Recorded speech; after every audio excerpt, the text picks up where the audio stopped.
The myth of settling. I settled. Translation. I need to believe there's someone better out there so I don't have to face myself. The phrase I settled isn't empowerment, it's ego preservation. We use it as a shield to avoid the mirror that love holds up. But here's the question. What is it about relationships that makes us lose our ability to be rational? You've settled in every other area of your life. You just don't call it that. Is the house you live in the one you'd choose if money were endless? If not, you settled. Is your salary exactly what you'd earn if the world paid you what you deserve? If not, you settled.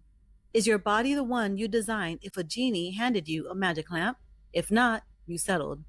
Are your kids perfect in every way you'd pick if you could custom build them? If not, you settled.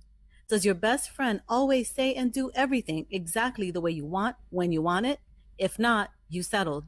So why stop at relationships? Why not spend the rest of your life pointing out all the ways that what you have isn't good enough? When you walk through your front door, tell your house how much you hate it because it's not $1 billion mansion. When you look in the mirror, remind yourself that you don't deserve happiness because you don't look like the caricature of a Greek god or a comic book superhero with flawless skin and an hourglass figure. When you eat a meal, tell yourself it's useless because it wasn't cooked by a Michelin star chef. When you drive to work, hate your car because it's not a luxury import with custom leather seats. When you wake up, roll your eyes because you didn't open them in $1 million penthouse overlooking the ocean. When you hang out with your friends, criticize them for not being perfectly self-aware and emotionally regulated at all times. When your kids make mistakes, tell them they're unlovable because only perfection deserves love. And when your partner sits next to you, scroll your feed for proof that perfection exists somewhere else. That's what most people are doing. Convincing themselves that their life would be perfect in every way if it weren't for their inferior partner.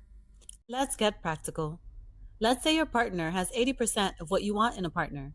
They're kind, consistent, loyal, and share your values. But maybe they're not as talkative, not as adventurous, or not as emotionally fluent as you'd like. So you fixate on the missing 20% and call it settling. But the fantasy is that someone out there has the same 80% your partner has, plus the missing 20% your partner doesn't have. That's not discernment. That's delusion.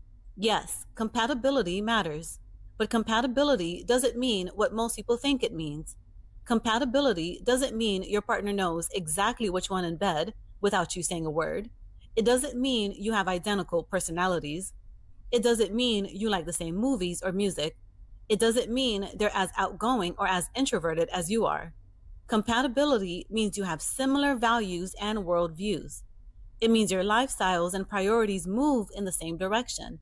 It means you both either do or don't value growth. Sidebar.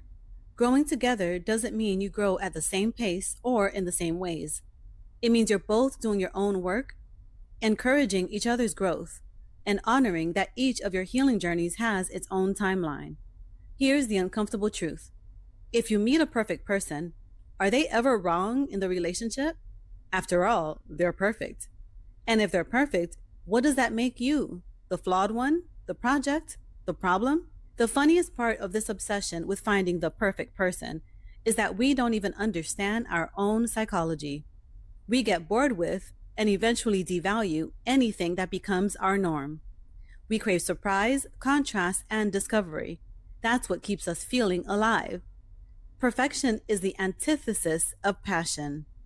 Passion needs curiosity, uncertainty, and space for something new. And why would a perfect person ever need to do something new? They already have life figured out. They've already arrived. So what happens then? You finally get the perfect person you prayed for, the one without flaws, drama, or challenges. And within a couple of years, you're unhappy again. Because perfection might look like peace, but it feels like hell. Living the same day over and over again. There's no depth, discovery, or surprise in perfection. And passion cannot survive where there's nothing left to learn. The truth is, most people didn't settle. They just stopped believing in imaginary people. And if you keep chasing the perfect person, you'll keep breaking your own heart while blaming your partner for the pain you created yourself.